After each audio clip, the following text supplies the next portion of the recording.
William Asban College will deliver a golden speech for the reverse. Congratulations, beautiful lady.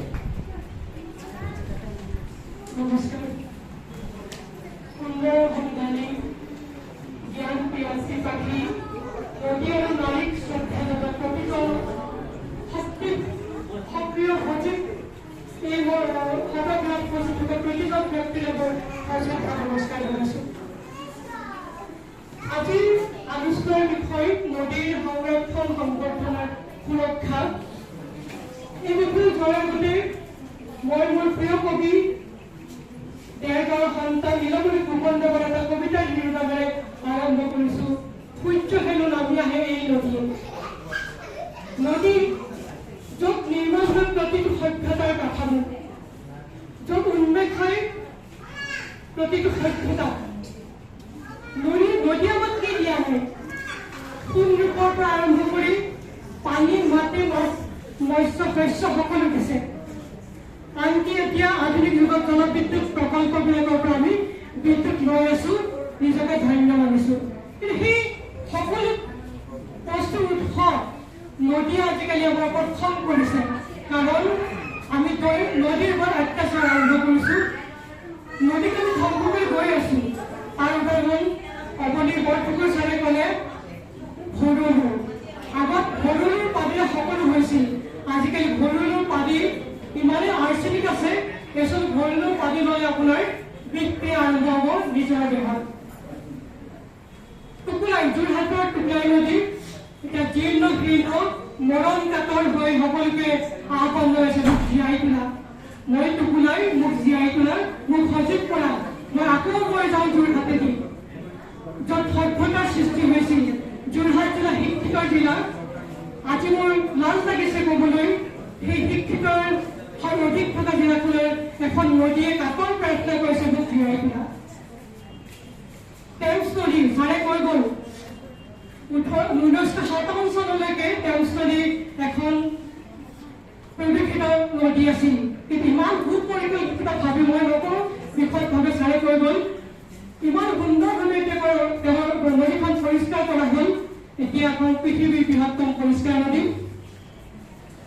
Kopili, কলম কপিলী নগাঁৱৰ গড়ত জীৰ্ণ শীৰ্ণ হৈ শুকাই গৈছে। চঞ্চলা চপলা এসময়ৰ কলম কপিলী। মই গৌৰৱান্বিত, আজি মোৰ শৈশৱৰ লগৰী কাকত গাঁও, মোৰ জন্মস্থান কপুহাটিং গাঁও, তাৰ কপুহাটিং পাৰ হৈ চকিটিং পাৰ হৈ কাকতগা নদী, সেই নদীয়ে যোৰহাটৰ গোলাঘাট জিলাৰ সীমাৰেখা। মই ধন্যবাদ জনাইছোঁ গোলাঘাট পাখি দুটা কথাৰ কাৰণে। ধনচিৰি আজিও সুন্দৰভাৱে জীয়াই আছে, ইমান প্ৰদূষিত হোৱা নাই।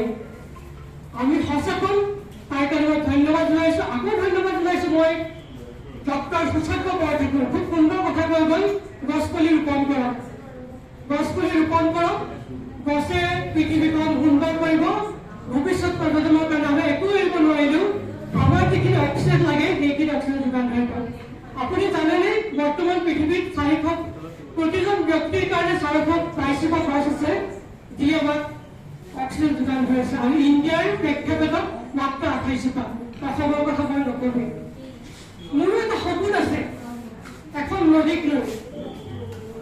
মোৰ সপোন আছে মই কেম নদীলৈ যাওঁ, যিখন কেম নদীৰ পাৰতে গঢ়ি উঠে পৃথিৱীৰ তৃতীয়তম ঐতিহাসিক বিখ্যাত বিশ্ববিদ্যালয় কেম্ব্ৰিজ বিশ্ববিদ্যালয়। মই যাম কেম নদীলৈ, তাৰ পাৰত বহি শুনিম গৌৰৱ উজ্জ্বল ইতিহাস কেম্ব্ৰিজ বিশ্ববিদ্যালয়। গৌৰৱেৰে সাফল্যৰ সমৃদ্ধ কৰা বৰ্তমানটো আৰু ভৱিষ্যতৰ সপোনবোৰ।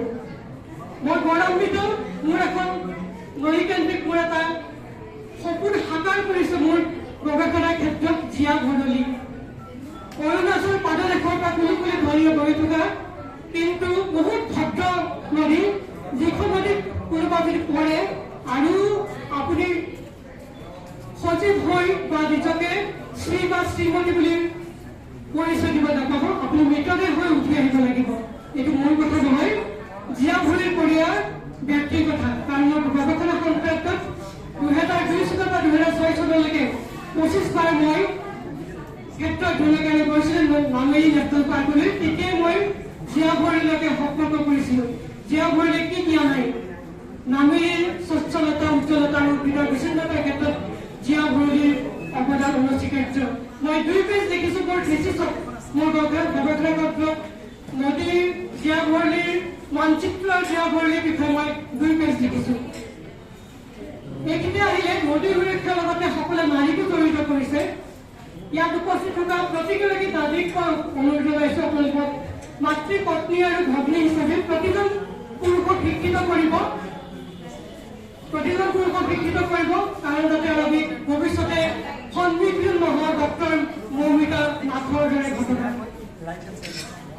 নাৰীয়ে নাৰীকে সুৰক্ষা কৰিব।